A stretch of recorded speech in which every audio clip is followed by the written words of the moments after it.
Eu vou usar aqui porque eu preciso de usar minhas anotações. Um minutinho aqui.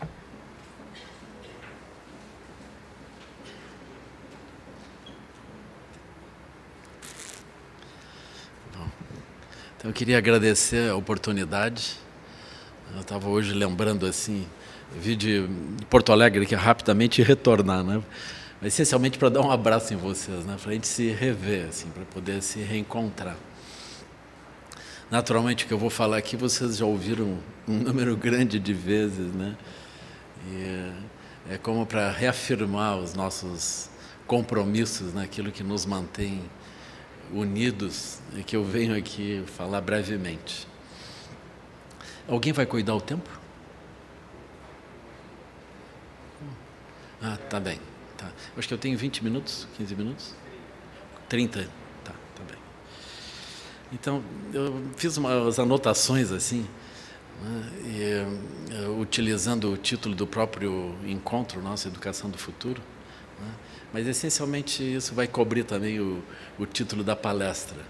Né. Então, eu comecei a brincar com esse tema de futuro, né, comecei refletindo sobre isso. Então, eu acho super importante. Vocês estão ouvindo? Tá bem, né?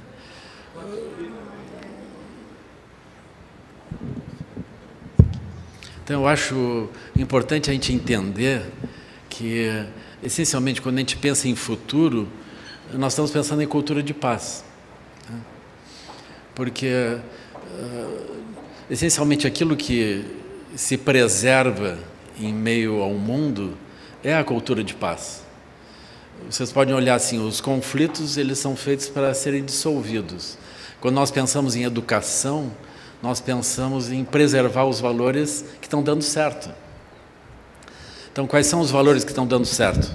Eles dizem respeito a como que nós estamos lidando conosco mesmo, nas relações com as outras pessoas, nas relações com a natureza, na relação com as autoridades. Se, por exemplo, nós estamos em conflito conosco mesmo, a gente quer mudar aquilo rápido. A gente não vai tentar preservar os valores que estão ligados ao conflito conosco mesmo, nem tampouco os conflitos, os valores que levam a conflitos com outras pessoas, nem tampouco com a natureza, nem tampouco com as autoridades. Sempre que a gente está envolvido nesse tipo de conflito, a gente está imaginando que precisa fazer alterações rápidas. Mas quando a gente encontra algum tipo de bom resultado, logo a gente imagina assim, precisamos preservar isso na educação, né? No tempo que nós estamos vivendo hoje, a situação ainda é assim, mesmo que a gente não esteja numa cultura vitoriosa ou sustentável, a gente fica imaginando como que os educadores, enfim, poderiam criar isso, né? Por outro lado, a gente também encontra essa cobrança, como as sucessivas crises, né? A última agora a gente podia pensar, a crise econômica de 2009, ela se reflete imediatamente sobre o tema da educação. Aí os professores, os educadores, eles são cobrados. Como é que vocês criaram essa geração de pessoas que produz isso, né? Que produziu isso, né? Então, de novo, o sistema de educação é confrontado, né? E esse é justo, né? Que educação nós estamos criando a ponto de colocarmos em risco a humanidade inteira, né? A ponto de, mesmo na ausência de uma guerra, nós temos um grande problema econômico, que a gente não consegue apontar um inimigo, a não ser nós mesmos. Então, nós vamos perceber que a própria estrutura da sociedade que tenta se preservar através de um processo de educação, ela não é propriamente uma cultura de paz, ela está baseada em várias dificuldades, assim. Eu fico procurando também indicadores disso, né? Por que um conjunto de pessoas não constitui uma comunidade de paz? Quais são os sintomas disso? Um dos sintomas que eu encontrei é assim, quando nós estamos rodeados de pessoas e elas não importam para a nossa vida, nós não estamos numa comunidade, isso não é uma cultura de paz. Quando nós estamos num lugar onde as pessoas importam para nós, para a nossa própria vida, a natureza importa para nós, as autoridades importam para nós, pode ser que a gente esteja estabelecendo uma cultura de paz. Então, se a gente olhar com esse olhar a situação que nós estamos vivendo hoje em São Paulo, nas periferias urbanas ou nas grandes cidades, em qualquer lugar, mesmo na produção agrícola no campo. Vocês vejam, as pessoas elas não estão precisando mais de montanhas, de rios, elas querem controlar as coisas todas. Elas não usam mais um processo associativo. Em periferia urbana, as pessoas, os vizinhos, eles não são mais a solução uns para os outros. A solução está no centro da cidade onde a pessoa trabalha, está no salário dela. Ela mal encontra os filhos, ela sai muito cedo e volta muito tarde todo dia. Então, os vínculos sociais eles vão se rompendo.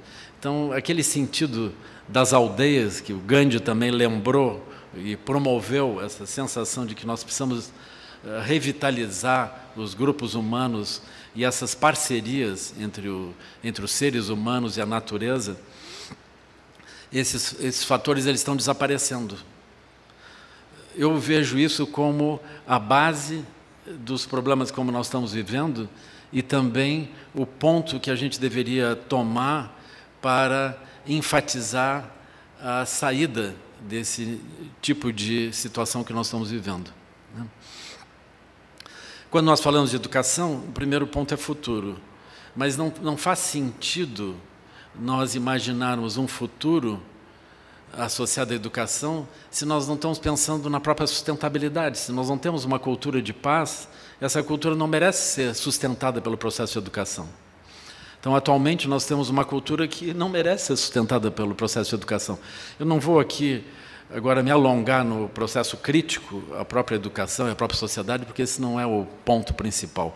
A gente precisaria ver como produzir outras relações e outros processos, né? Então, um dos processos importantes é justamente a cultura de paz. A gente teria que olhar a educação sempre ligada à questão da cultura da paz. Por quê? Porque a cultura de paz, enfim, é alguma coisa mais sustentável. E todos nós buscamos isso. Eu lembro, Sua Santidade o Dalai Lama, quando ele vai falar da compaixão, ele dizendo, por exemplo, que quando surgem os problemas, ou mesmo no cotidiano, a compaixão é que vai nos ajudar. Então, cada um de nós foi sustentado pela compaixão desde sempre. Numa linguagem econômica, a fundo perdido. Então, nós tivemos o apoio dos nossos pais, das nossas mães, ou de alguém que fez isso, a fundo perdido, ou seja, a pessoa não contabilizou para cobrar depois. Então, as coisas mais importantes que acontecem na nossa vida são desse tipo, elas não são propriamente econômicas. E nós criamos o sistema de educação para o processo econômico. É muito curioso isso, é muito curioso. O processo de educação ele produz contradições que geram as próprias crises. Na ausência de guerras, as crises já surgem, como nós estamos vendo. E o processo econômico ele não produz uma facilidade de relação entre as pessoas e nem tampouco ele produz um futuro visível, nem tampouco satisfação das próprias pessoas que são vitoriosas dentro disso. E, no entanto, nós estamos dominados por esse processo. Agora, essa crise, como ela ocorreu recentemente, e ainda nós estamos desenvolvendo, estamos em meio a ela, essa crise ela é muito interessante. Por quê? Porque quando as próprias corporações entram com graves problemas, passam por graves problemas, onde é que elas vão buscar apoio? Elas vão buscar apoio nos governos. Elas vão buscar apoio nas pessoas, enfim. Elas vão buscar apoio dentro, elas vão pedir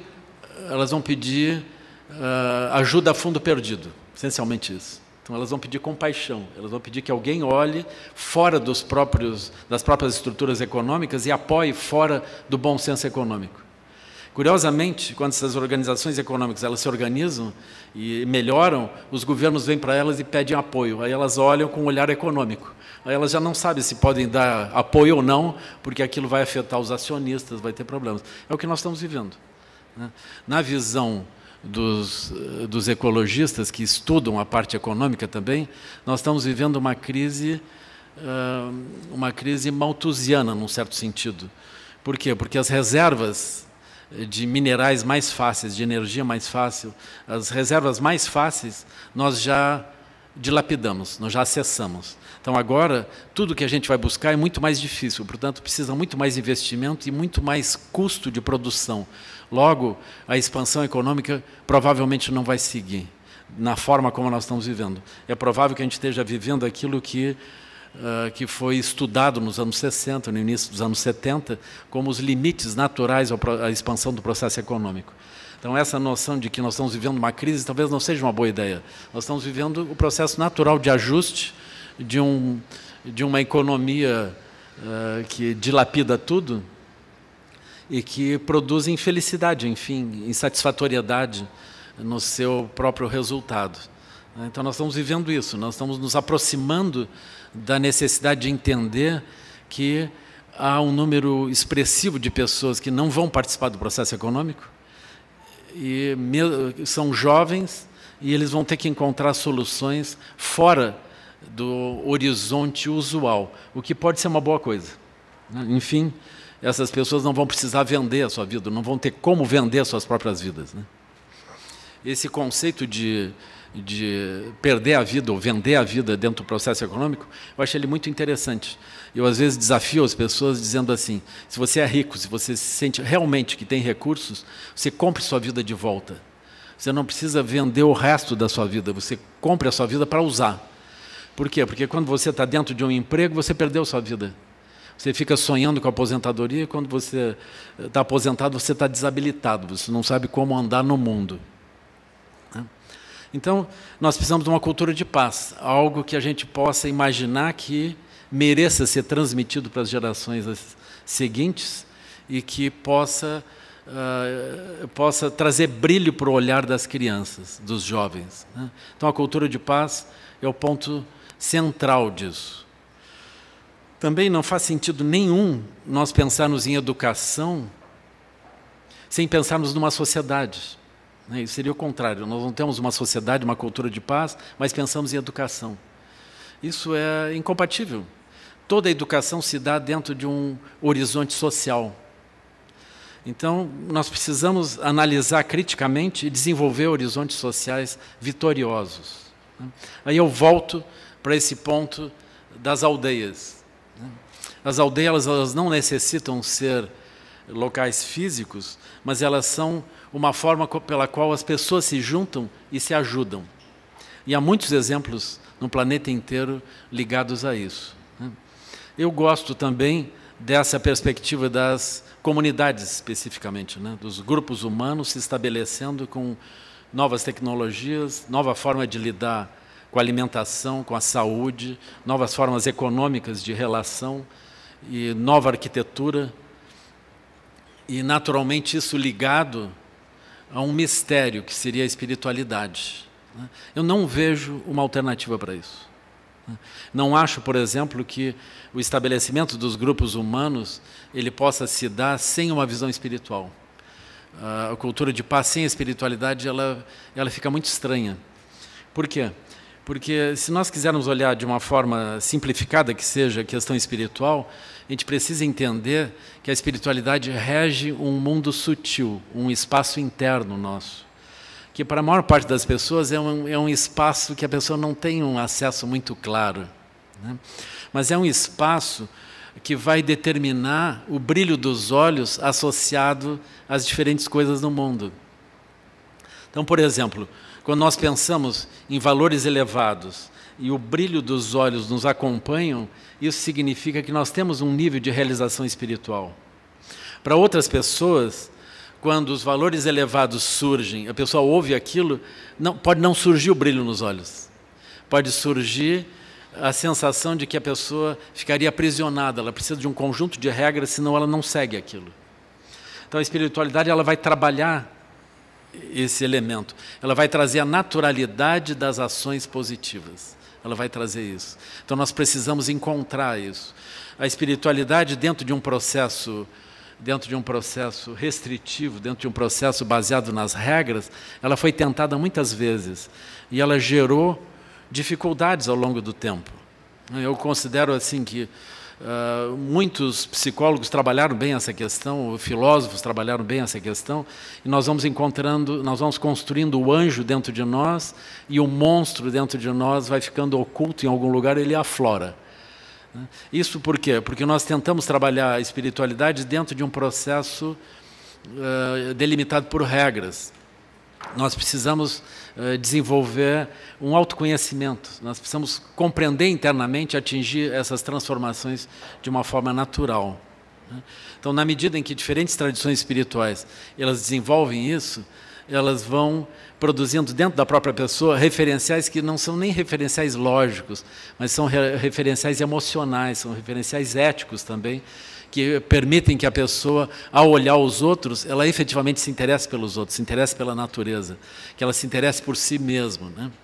Então, surge, a partir de um processo de realização interna, surge uma naturalidade onde a pessoa pode dizer: eu aspiro melhorar a relação comigo mesmo, eu aspiro melhorar a relação com as outras pessoas, as relações com as outras pessoas, eu aspiro melhorar a relação com a própria natureza, e eu aspiro melhorar a relação com as autoridades.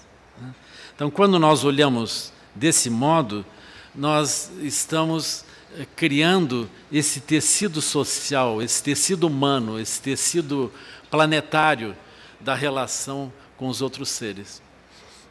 No início dos anos 70, foi publicado um texto que chamava Limites do Crescimento. Foi um texto muito importante, assim, para mim também, pessoalmente. Eu lembro quando eu estudei isso, eu pensei, eu acho que eu não vou mais sorrir, nunca mais. Por quê? Porque depois eu mudei de ideia, assim, eu, enfim, continuei sorrindo, né? Mas, essencialmente, era uma antecipação do que nós estamos vivendo hoje, né? Ou seja, a impossibilidade de um tipo de sociedade estruturada com os valores e com as formas como nós estávamos nos estruturando naquele tempo, chegar a alguma coisa positiva. Então, olhando aquilo, a gente podia antever muitos problemas. E eu lembro que, nesse estudo, havia como que uma análise estatística da visão das pessoas. Eles começaram dizendo assim: muito poucas pessoas olham as suas ações no tempo, para frente ou para trás. Muito poucas pessoas olham suas ações no espaço, para frente e para trás. Muito poucas pessoas. Assim, nós precisamos efetivamente disso. Nós precisamos dessas pessoas que consigam planejar, ver as suas vidas a partir das suas ações hoje, numa perspectiva de tempo, numa perspectiva de espaço. A maior parte de nós está ocupado com aquilo que ocorre dimensionalmente de modo muito estreito ao nosso redor e no nosso tempo. E, então eu vi assim, a dificuldade de fazer essa transformação interna, de produzir essas mudanças. Então, dentro disso, nós vamos conceitualizando a cultura de paz, vamos conceitualizando também a noção da educação. Então, quando nós olhamos a importância de melhorar as relações conosco mesmo, com as outras pessoas, com as autoridades e com a biosfera, nós estamos ampliando essa visão. Eu acho que cada um de vocês conhece pelo menos uma pessoa, ou talvez tenha essa visão de alguém que plantou alguma coisa, imagina que não verá os frutos, mas sabe que alguém verá esses frutos, né?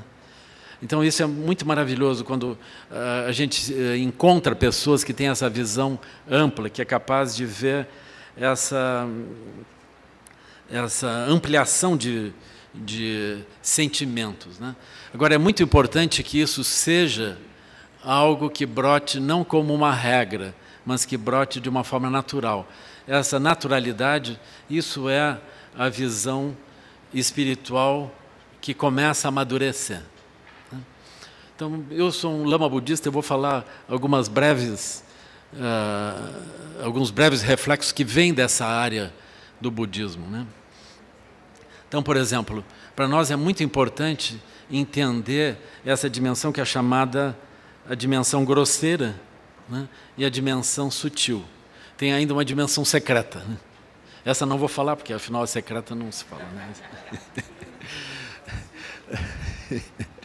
Mas tem esse aspecto grosseiro. O aspecto grosseiro ele é muito importante, mesmo dentro da educação, né? Nós precisamos saber como utilizar a energia, como plantar, como colher, como organizar as coisas todas. A gente precisa disso, né? Então, a educação precisa de uma habilidade nisso. eu vejo que há um diálogo fácil com a área da ciência. Então, nós podemos trabalhar perfeitamente dialogando com a ciência nessa parte grosseira, especialmente. Na parte sutil, o que vai acontecer? Nós precisamos entender essa interdependência. Ou seja, o mundo interno nosso, ele aflora como a aparência do mundo externo. Eu gosto de olhar também a ciência nisso, não, porque ela é inseparável desse aspecto. Quando nós estudamos a ciência, nós vamos terminar estudando história da ciência. Quando nós estudamos história da ciência, nós vamos nos defrontar com o fato de que grandes cientistas desenvolveram ideias que foram ultrapassadas. Mesmo que elas durem 100 anos, 200 anos, 300 anos, elas são ultrapassadas. Aí vem uma questão filosófica. Qual é a origem do engano? Então, esse é um ponto super importante. Mesmo no budismo, há essa pergunta desse grande praticante Mahamati ao Buda. Como é que a mente se engana? De onde é que vem o engano? Isso no budismo é a avidya. Ou seja, nós estamos presos em certas visões, não conseguimos ver além das próprias visões. Então, mais importante do que nós estarmos fixados em visões que parecem muito amplas, muito determinadas, é nós justamente termos a capacidade de ultrapassar essas mesmas visões. Como o próprio Wittgenstein dizia, a filosofia trabalha dentro do que pode ser pensado, mas o mais importante não é o que pode ser pensado, é justamente pensar o que hoje não pode ser pensado, e adiante desse limite do que pode ser pensado. É uma definição acabada, perfeita da noção de avidya. Todos nós estamos presos a conceitos. Então, é muito importante a gente entender que a prisão ela é interna. Ou seja, o que eu porto internamente, nem sei que eu porto, limita a minha visão e as minhas possibilidades. Então, eu tenho um mundo da noosfera e um mundo das coisas como elas são. E eu tenho uma contradição entre esses mundos, eu não consigo dialogar direito. Mas é importante entender que essa contradição ela segue. Então, quando nós estamos trabalhando no mundo interno, nós estamos descobrindo de onde vem a nossa sensação de solidez do que nós vemos e como que aquilo pode nos enganar. Eu acredito que o processo de educação que não introduz essa crítica, nem tampouco a experiência de como que nós nos enganamos, ele é um processo de treinamento de pessoas para coisas automatizadas. Essencialmente isso. Se nós não introduzirmos o processo crítico a esse ponto, nós estamos perdendo as gerações. É um engano, realmente. Nós vamos gerar economistas que pensam que está tudo muito bem e 2 meses depois o mundo está explodindo. E eles não viram. Eu vi uma análise recente na Isto É, de uma pensadora na área de economia, ela dizendo que se a gente olhar estatisticamente essas pessoas que ficam, os analistas que ficam prevendo as coisas, eles acertam tanto quanto macacos que apertam botões aleatoriamente. Essencialmente isso. Eu acho super bonito. Eu não vou trabalhar nessa área, mas eu acho muito interessante a gente procurar os analistas e olhar o que eles diziam nos jornais, nas revistas, antes de acontecer a crise. É super importante isso. Porque isso é o mapa de avidya, da ignorância. Como é que a gente pode ver coisas que não são a própria realidade e como que a pessoa pode ser sustentada por opiniões que são furadas. Isso é um processo econômico que parece sério, né? Paga as pessoas para isso. Todas elas são doutorados e pós-doutorados. Então, a gente podia botar um chapéu de burro nos professores todos que ensinaram essas pessoas. Né? É assim. Mas a questão de avidya é algo que toca a todos nós. Né? A gente precisaria entender isso, não alguma coisa culpável, mas entender que todos nós estamos contaminados por essa limitação da visão. Né? Logo, nós precisamos introduzir dentro do programa de ensino, em qualquer lugar, dentro das escolas, dos programas de educação, a gente precisa introduzir a crítica ao próprio conhecimento. Né? Nós precisamos desenvolver essa habilidade. Um processo muito importante dentro das escolas, naturalmente, então, é a comunidade, a cultura de paz que essa comunidade representa e o testemunho dos professores. Os professores eles não deveriam ser professores simplesmente. Eles deveriam ser pessoas que vivem integradas dentro de um processo, de uma cultura de paz, de uma cultura elevada. Senão eles vão ensinar o quê? Eles vão ensinar com o próprio exemplo. Então, qual é o exemplo deles? Eles estão inseridos dentro daquilo ou eles estão pegando algum conhecimento e falando sobre aquilo de uma forma não conectada?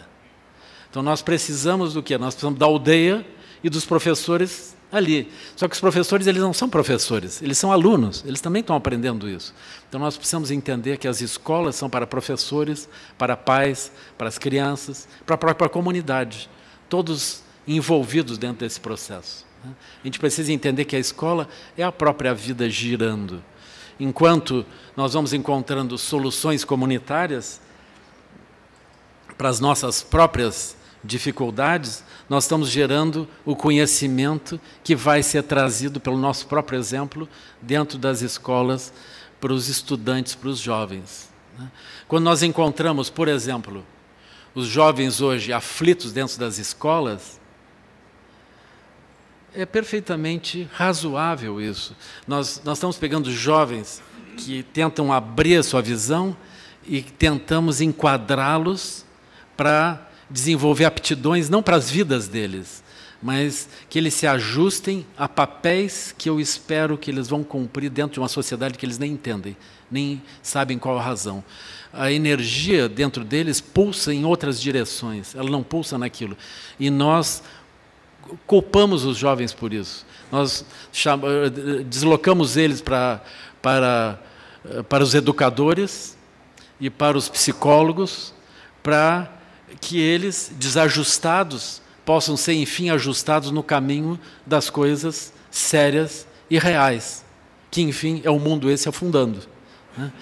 Então, a crise na escola, ela não é crise da escola, nem crise dos jovens. Ela é a crise geral da sociedade. As pessoas não estão mais dispostas, elas estão nesse processo, nós estamos desescolarizando. Quem quiser olhar Ivan Illich, ele continua completamente moderno. É indispensável nós lermos. Nós precisamos desescolarizar. A ponta de lança da sociedade, como ela está formulada hoje, com todos os seus obstáculos, ela se dá na escola. É ali que a gente pega o jovem e moe ele. Quando o jovem consegue passar por isso, eu estava vendo agora recentemente um professor de cursinho de Curitiba, ele estava nos visitando. Ele estava dizendo que 2% dos jovens eles suicidam no processo de pré-vestibular. Para passar em medicina, eles trabalham 4 anos, de modo geral, em pré-vestibular, numa média assim, até conseguir passar. Aí eles passam daquilo, fazem todo o curso, chegam no final do curso, acham que eles não é o bem que eles queriam, aquilo não é a vida que eles queriam. Aí eles vão para o psicólogo. É muito comum os médicos também, os profissionais de várias áreas, terem apoio de drogas legais ou ilegais, para poder superar as frustrações e poder encontrar algum nível de apoio para se manter dentro disso. A gente não sabe se aquele que vence dentro disso é melhor ou pior do que quem é derrotado. Porque quem vence dentro disso está preso à sua própria vitória. Ele precisa seguir aquilo. Mas a insatisfatoriedade é inevitável. E esse processo de medicamentalização das crises é parecido com o Gulag. O sistema soviético, a pessoa tinha problemas ali dentro, vai para o psicólogo. O aspecto epidêmico não é tratado. Então, é necessário a gente entender isso de uma forma mais ampla. A gente precisa, primeiro, desenvolver novamente as utopias sociais e espirituais. A partir dessas visões, nós podemos montar uma visão de escola também e testar essas visões com a nossa própria experiência. Eu estava lendo um pensador ecologista também, dos anos 60, ele dizendo: nos anos 60 eu me afligi muito e lutei muito. Depois eu tive uma sensação de impotência e entrei em crise. Agora eu retornei. Eu retornei não com a sensação de que eu consigo evitar a grande crise que vem, mas com a sensação de que eu vou fazer o possível, vou fazer o que estiver dentro do meu alcance. É assim. Então eu acho que nós estamos num movimento de grande fragilidade como um todo, mas a gente faz o que pode, dentro do que nos é dado como possibilidade. Então é isso. Eu acredito que eu rezei e preguei para os convertidos, né? Mas, enfim, a gente se alegra de novo de se reencontrar. Assim, né? Eu agradeço a presença de vocês e o convite aqui, né? O fato de nós estarmos juntos, e agradeço essa parceria já de tantos anos, né? Muito obrigado, queridos.